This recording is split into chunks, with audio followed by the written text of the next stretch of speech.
Welcome back to competitive academy. നമ്മൾ ഈ ക്ലാസ്സിൽ ഡിസ്കസ് ചെയ്യാൻ പോകുന്നത് junior cooperative inspector syllabus wise ക്ലാസ്സിലെ ഇമ്പോർട്ടൻറ്റ് പാർട്ടായിട്ടുള്ള കോപ്പറേറ്റീവ് ലെജിസ്ലേഷൻ ഇൻ കേരള എന്ന ടോപ്പിക്കാണ്. ജൂനിയർ കോപ്പറേറ്റീവ് ഇൻസ്പെക്ടറിനും കേരള ബാങ്ക് ക്ലർക്ക് ഓർ കാഷ്യറിനും സിലബസ് സെയിം ആണെന്ന് എല്ലാവർക്കും അറിയാമെന്ന് വിചാരിക്കുന്നു. അപ്പോൾ ഈ രണ്ട് എക്സാമിനും പ്രിപ്പയർ ചെയ്യുന്നവർ എന്തായാലും ഈ വീഡിയോ ആദ്യം മുതൽ അവസാനം വരെ കാണാൻ നോക്കുക. അപ്പോൾ ചാനൽ ആദ്യമായിട്ട് കാണുന്ന കൂട്ടുകാരാണെങ്കിൽ സബ്സ്ക്രൈബ് ചെയ്യുക. നമുക്കപ്പോൾ ക്ലാസ്സിലോട്ട് കിടക്കാം. കേരള സംസ്ഥാനം രൂപീകൃതമാവുന്നതിന് മുന്നേ തന്നെ കേരളത്തിൽ കോപ്പറേറ്റീവ് മൂവ്മെൻറ്റ് ആരംഭിച്ചിട്ടുണ്ടായിരുന്നു.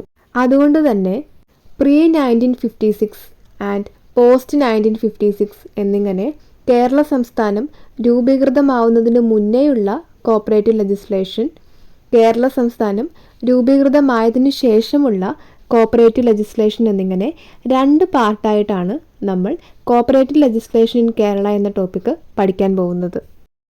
1956 മുന്നേ, അതായത് കേരള സംസ്ഥാനം ഫോം ചെയ്യുന്നതിന് മുന്നേ 3 കോപ്പറേറ്റീവ് സൊസൈറ്റീസ് ആക്ട് ആയിരുന്നു നിലവിലുണ്ടായിരുന്നത്. ഒന്നാമത്തെ Cochin state cooperative societies act 1913, രണ്ടാമത്തെ Travancore state cooperative societies act 1914 and മൂന്നാമത്തെ Madras state cooperative societies act 1932. ഇങ്ങനെ 3 സ്റ്റേറ്റ് കോപ്പറേറ്റീവ് സൊസൈറ്റീസ് ആക്ട് 1956 മുന്നേ നിലവിലുണ്ടായിരുന്നു. ഇവയ്ക്ക് പുറമെ നമുക്ക് Travancore Cochin cooperative societies act 1951 കൂടെ പഠിക്കാനുണ്ട്. അതായത് നമ്മളിപ്പോൾ പറഞ്ഞു കൊച്ചിൻ കോപ്പറേറ്റീവ് സൊസൈറ്റീസ് ആക്ട് 1913 ഉണ്ടായിരുന്നു, അതേപോലെ ട്രാവൻകൂർ കോപ്പറേറ്റീവ് സൊസൈറ്റീസ് ആക്ട് 1914 ഉണ്ടായിരുന്നു എന്നുള്ള കാര്യം. കാലങ്ങൾക്ക് ശേഷം 1949 July 1 Travancore Cochin state form ചെയ്യുകയും അതിൻ്റെ ഭാഗമായിട്ടാണ് 1951 Travancore Cochin cooperative societies act എന്ന് പറയുന്ന പുതിയൊരു ആക്ട് ഫോം ചെയ്യുകയും ചെയ്തത്. അതിനുശേഷം കേരളത്തിൽ Travancore Cochin cooperative societies act 1951 അതേപോലെ മദ്രാസ് കോപ്പറേറ്റീവ് സൊസൈറ്റീസ് ആക്ട് 1932 ഉണ്ടായിരുന്നത്. ഇതിനു ശേഷമാണ് 1956 കേരള സംസ്ഥാനം രൂപീകൃതമാവുകയും വർഷങ്ങൾക്ക് ശേഷം 1969 KCS ആക്ട്, അതായത് ഇപ്പോഴത്തെ Kerala state cooperative societies act form ചെയ്യുകയും ചെയ്തത്. അപ്പോൾ Kerala state cooperative societies act 1969 evolution എല്ലാവർക്കും മനസ്സിലായിട്ടുണ്ടാവുമെന്ന് വിചാരിക്കുന്നു. ഇനി നമുക്ക് ഇപ്പോൾ പറഞ്ഞിട്ടുള്ള ഓരോ ആക്റ്റും ഡീറ്റെയിൽ ആയിട്ട് എടുത്തു പഠിക്കാം. ആദ്യം പഠിക്കാൻ പോകുന്നത് Cochin state cooperative societies act 1913 കുറിച്ചാണ്. Cochin cooperative movement started in 1911, അതായത് 1911 കൊച്ചിയിൽ കോപ്പറേറ്റീവ് മൂവ്മെൻറ്റ് സ്റ്റാർട്ട് ചെയ്യുന്നത്. Then Cochin cooperative societies act passed in the year 1913. അതിനുശേഷം 1913 കൊച്ചിയിൽ ഒരു കോപ്പറേറ്റീവ് സൊസൈറ്റീസ് ആക്ട് ഫോം ചെയ്തു. 1911 കോപ്പറേറ്റീവ് മൂവ്മെൻറ്റ് സ്റ്റാർട്ട് ചെയ്യുകയും അതിനുശേഷം 1913 Cochin cooperative societies act pass ചെയ്യുകയും ചെയ്തു. Cochin cooperative societies act formulate ചെയ്തത് സർ പി രാജഗോപാലാചാരി ആയിരുന്നു. അപ്പോൾ Cochin cooperative societies act formulated by P Rajagopalachari. Cochin cooperative societies act ആണ് കേരളത്തിലെ ഫസ്റ്റ് കോപ്പറേറ്റീവ് സൊസൈറ്റീസ് ആക്ട് എന്ന് അറിയപ്പെടുന്നത്. Which act is known as first cooperative societies act of Kerala എന്ന് ചോദിച്ചാൽ കൊച്ചിൻ കോപ്പറേറ്റീവ് സൊസൈറ്റീസ് ആക്ട് 1913 എന്ന് എഴുതാൻ സാധിക്കണം. അടുത്തത് first cooperative society formed under this act. Cochin state cooperative societies act 1913 പ്രകാരം രജിസ്റ്റർ ചെയ്തിട്ടുള്ള അല്ലെങ്കിൽ ഫോം ചെയ്തിട്ടുള്ള ഫസ്റ്റ് കോപ്പറേറ്റീവ് സൊസൈറ്റി ഏതാണെന്ന് ചോദിച്ചാൽ Edavanakkad service cooperative society number 1 ആണ്.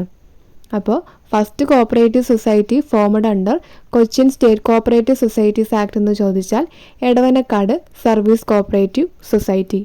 ഇതിൻ്റെ വേറൊരു പേരാണ് അഡ്വാൻസ്ഡ് കോപ്പറേറ്റീവ് സൊസൈറ്റി. അപ്പോൾ ഇതിലേതെങ്കിലും ഒരെണ്ണം ഓപ്ഷനിൽ കണ്ടാൽ അത് മാർക്ക് ചെയ്യാവുന്നതാണ്. എടവനക്കാട് സർവീസ് കോപ്പറേറ്റീവ് സൊസൈറ്റി അല്ലെങ്കിൽ അഡ്വാൻസ്ഡ് കോപ്പറേറ്റീവ് സൊസൈറ്റി. ഇത്തരത്തിൽ ഫോം ചെയ്തിട്ടുള്ള എടവനക്കാട് സർവീസ് കോപ്പറേറ്റീവ് സൊസൈറ്റിയുടെ ലയബിലിറ്റി എന്ന് പറയുന്നത് അൺലിമിറ്റഡ് ആയിരുന്നു.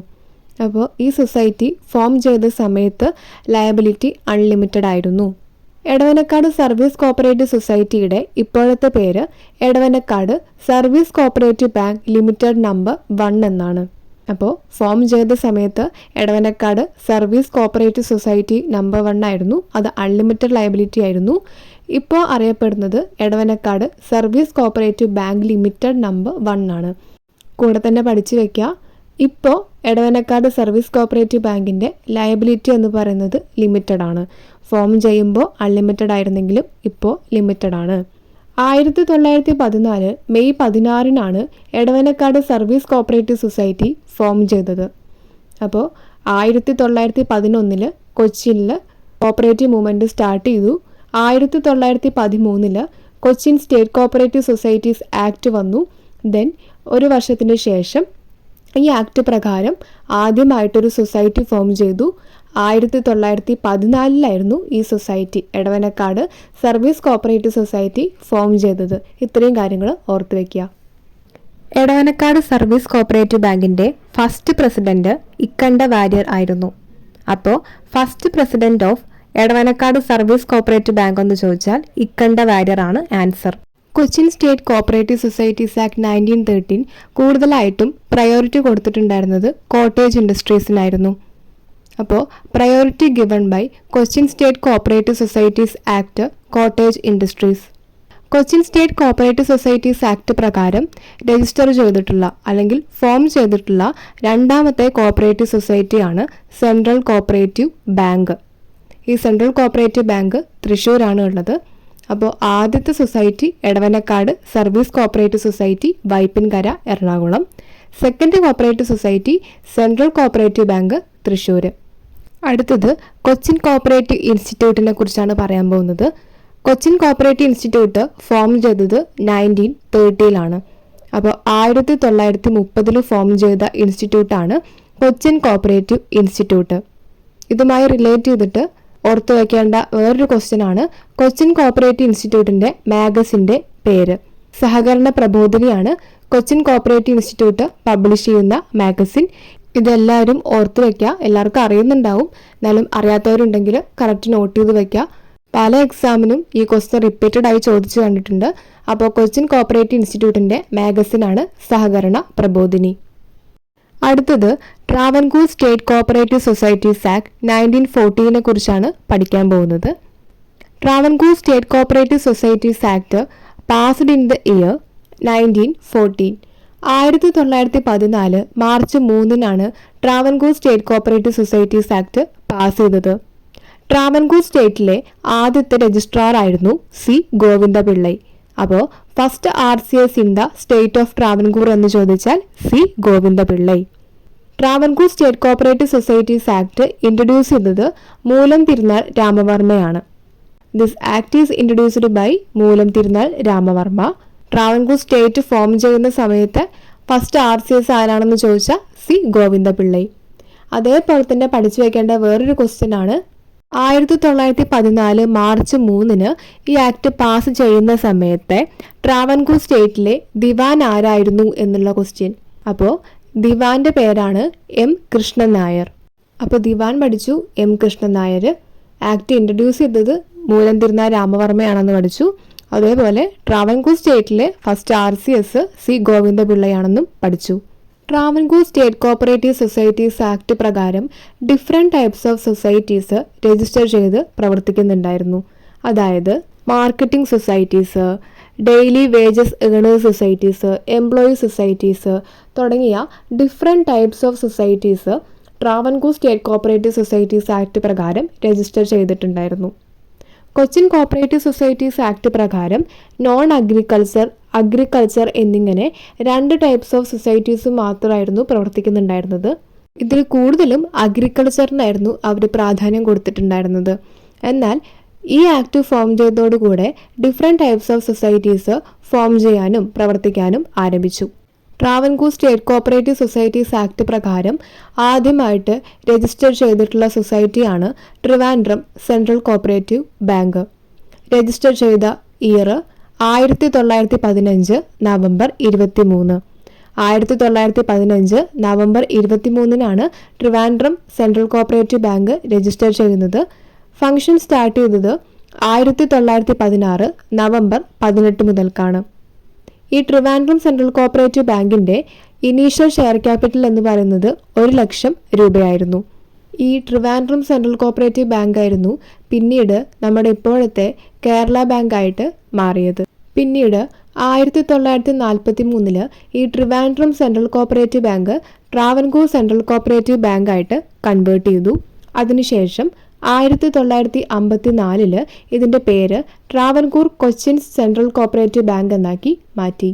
കാലക്രമേണ 1956 നവംബർ 1 നമ്മുടെ Kerala state cooperative bank form ചെയ്യുകയും 2019 നവംബർ 29 ഇതിൻ്റെ പേര് കേരള ബാങ്ക് എന്നാക്കി മാറ്റുകയും ചെയ്തു. അപ്പോൾ നമ്മളിപ്പോൾ നോക്കിയത് Travancore state cooperative societies act 1914 കുറിച്ചായിരുന്നു. അതുപ്രകാരം രജിസ്റ്റർ ചെയ്തിട്ടുള്ള ട്രിവാൻഡ്രം സെൻട്രൽ കോഓപ്പറേറ്റീവ് ബാങ്കിനെ കുറിച്ചും അത് കൺവേർട്ട് ചെയ്ത് നമ്മുടെ കേരള ബാങ്ക് ആയതിൻ്റെ എവല്യൂഷനും നമ്മൾ ഡീറ്റെയിൽ ആയിട്ട് നോക്കി. എല്ലാവർക്കും ക്ലിയർ ആയിട്ടുണ്ടാവുമെന്ന് വിചാരിക്കുന്നു. അടുത്തത് Travancore cooperative institute. Travancore cooperative institute 1925 form ചെയ്തത്. ഇതിൻ്റെ ജേർണലിൻ്റെ പേരാണ് ട്രാവൻകൂർ കോഓപ്പറേറ്റീവ് ജേർണൽ. അപ്പോൾ 1925 ട്രാവൻകൂർ കോഓപ്പറേറ്റീവ് ഇൻസ്റ്റിറ്റ്യൂട്ട് ഫോം ചെയ്തു. ഇവർ പബ്ലിഷ് ചെയ്യുന്ന ജേർണലാണ് Travancore cooperative journal. Travancore cooperative societies act പ്രകാരം രജിസ്റ്റർ ചെയ്തിട്ടുള്ള ഫസ്റ്റ് താലൂക്ക് ബാങ്ക് നാഗർകോയിലായിരുന്നു സിറ്റുവേറ്റ് ചെയ്തിട്ടുണ്ടായിരുന്നത്. 1923 ഈ താലൂക്ക് ബാങ്ക് ഫോം ചെയ്തത്. അടുത്തത് Madras cooperative societies act 1932. 1932 Madras cooperative societies act form ചെയ്യുന്നത്. ഈ ആക്ട് പ്രകാരം രജിസ്റ്റർ ചെയ്ത ഫസ്റ്റ് കോഓപ്പറേറ്റീവ് സൊസൈറ്റിയാണ് കൊടുവായൂർ അഗ്രികൾച്ചറൽ ക്രെഡിറ്റ് സൊസൈറ്റി. പിന്നീട് ഇതുതന്നെയാണ് കൊടുവായൂർ അർബൻ ക്രെഡിറ്റ് സൊസൈറ്റി ആയിട്ട് കൺവേർട്ട് ചെയ്തത്. അപ്പോൾ 1932 Madras cooperative societies act form ചെയ്തു. ഇതിൻ്റെ അണ്ടറിൽ ആദ്യമായിട്ട് കൊടുവായൂർ അഗ്രികൾച്ചർ ക്രെഡിറ്റ് സൊസൈറ്റി രൂപീകൃതമായി. അത് പിന്നീട് കൊടുവായൂർ അർബൻ ക്രെഡിറ്റ് സൊസൈറ്റി ആയിട്ട് കൺവേർട്ട് ചെയ്തു. മദ്രാസ് കോഓപ്പറേറ്റീവ് സൊസൈറ്റീസ് ആക്ട് പ്രകാരം രജിസ്റ്റർ ചെയ്യുന്ന സൊസൈറ്റീസ് ലിമിറ്റഡും ഉണ്ടായിരുന്നു, അതേപോലെ അൺലിമിറ്റഡും ഉണ്ടായിരുന്നു. Pioneer province in India in the field of cooperation എന്നറിയപ്പെടുന്നത് മദ്രാസ് പ്രൊവിൻസ് ആണ്. അത് ഓർത്ത് വയ്ക്കുക. At the time of Kerala state formation, this law is applicable to Malabar area and Kasaragod taluk. Kerala സംസ്ഥാനം രൂപീകൃതമായ സമയത്ത് Madras cooperative societies act Malabar ഏരിയയ്ക്കും അതേപോലെ കാസർഗോഡ് താലൂക്കിനും അപ്ലിക്കബിൾ ആയിരുന്നു. കാസർഗോഡ് താലൂക്ക് പ്രത്യേകം നോട്ട് ചെയ്യണം. മലബാർ ഏരിയ നമുക്ക് അറിയായിരിക്കും, പക്ഷേ കാസർഗോഡ് താലൂക്ക് എന്നുള്ളത് വിട്ടുപോകാൻ ചാൻസ് ഉണ്ട്. അപ്പോൾ അത് പ്രത്യേകം പഠിച്ചു വയ്ക്കുക. നമ്മുടെ ഇപ്പോഴത്തെ മലബാർ ഏരിയ എന്ന് പറയുന്നത് പണ്ട് മദ്രാസ് സ്റ്റേറ്റിൻ്റെ ഭാഗമായിരുന്നു എന്നുകൂടെ ഒന്ന് ഓർത്തു വയ്ക്കുക. അടുത്തത് Travancore Cochin cooperative societies act 1951.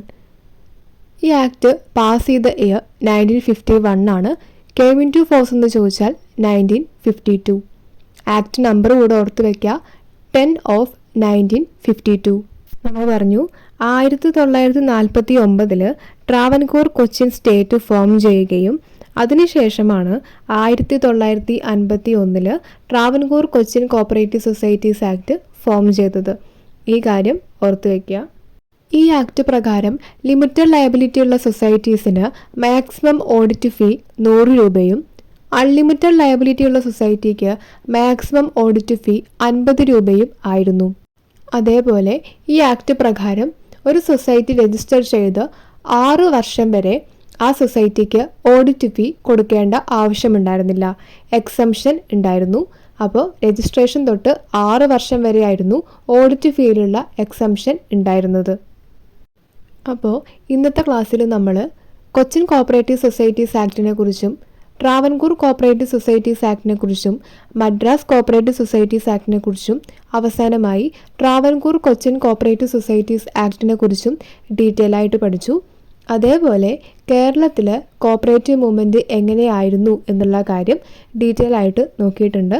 അപ്പോൾ ക്ലാസ് എല്ലാവർക്കും മനസ്സിലായിട്ടുണ്ടാവും എന്ന് വിചാരിക്കുന്നു. പെൻഡിങ് ടോപ്പിക്സ് ഇനി വരുന്ന ക്ലാസ്സുകളിൽ എടുക്കുന്നതായിരിക്കും. അതേപോലെ CSEB എക്സാംസിന് ആവശ്യമായിട്ടുള്ള നമ്മുടെ കേസസ് ആക്ട് അമെൻമെൻറ്റിൻ്റെ ക്ലാസ്സസും അപ്ലോഡ് ചെയ്യുന്നുണ്ട്. പാർട്ട് 3 വരെ അപ്ലോഡ് ചെയ്തിട്ടുണ്ട്. ബാക്കിയുള്ള പാർട്സും ഇനിയുള്ള ക്ലാസ്സിൽ അപ്ലോഡ് ചെയ്യുന്നതായിരിക്കും. അപ്പോൾ എക്സാംസിന് പ്രിപ്പയർ ചെയ്യുന്നവർ ഇതെല്ലാം കണ്ട് മനസ്സിലാക്കുക. ചാനൽ ആദ്യമായിട്ട് കാണുന്ന കൂട്ടുകാരാണെങ്കിൽ സബ്സ്ക്രൈബ് ചെയ്യുക. അപ്പോൾ ഓക്കെ, താങ്ക്